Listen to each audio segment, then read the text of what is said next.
Hey everybody, Tall Family Films here.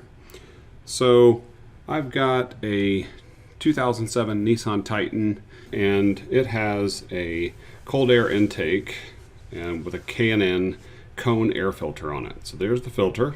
I'm going to take a nut driver that I have on a drill. I think this bolt is 10 millimeter if I remember correctly. If it's not 10, it's 8. And you just remove this hose clamp that's on there. There's several hose clamps. You can see them to the left. You want to make sure that you start with the one that is right on the filter itself. So we take it off, just like that, comes out. So now we need to clean the filter. And this is the K&N air filter cleaner. Again, it comes in a kit called the Recharge Kit. I bought it off Amazon. I think it was like $20, something like that.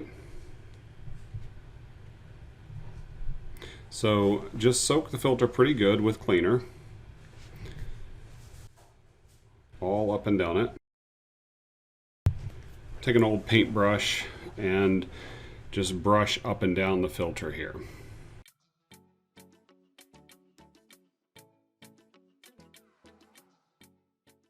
So now I'll take the filter in to the sink and rinse it out.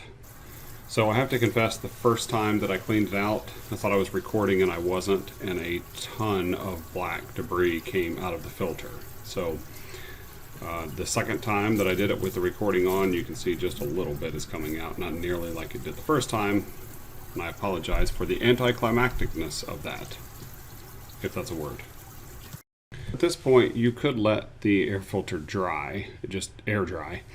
I took a hair dryer that I had and I cut out a piece of cardboard. I cut out a hole just big enough for the hair dryer to fit through, and then I just turned it on and let the filter dry.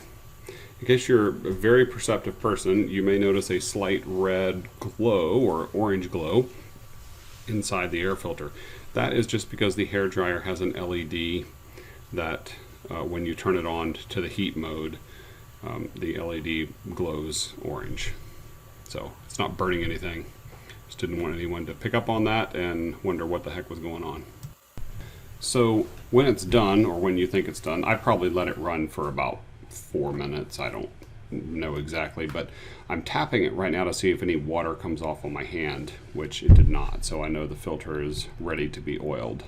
Certainly don't want to put oil on it if it's still got water on it. Oil and water don't mix very well is what I've read. Okay, so this is the oil. Let's get a good look at it here. So it actually has a red color to it. And we just simply spray it up and down the filter. And I didn't get this centered very well into the camera frame. Sorry about that, but I think it's pretty easy to understand. We are coating it up and down, just like we did with the cleaner. We're coating it all up and down. With the oil this time. You do not want to use all the oil that's in that can. That would really overload it. And then to finish it up, we just put the filter back in and put the hose clamp on. So as always, if this video has helped you, you could really help others to find this video when they're searching for similar things by giving this video a thumbs up. And you could really help me if you subscribe to the channel. I would really appreciate that very much. I also want this to be a conversation, so if you have any questions about anything I did, please leave me the minute and seconds to the video, what your question is, and in the comments, and I will get back to you as soon as I can. Thanks a lot.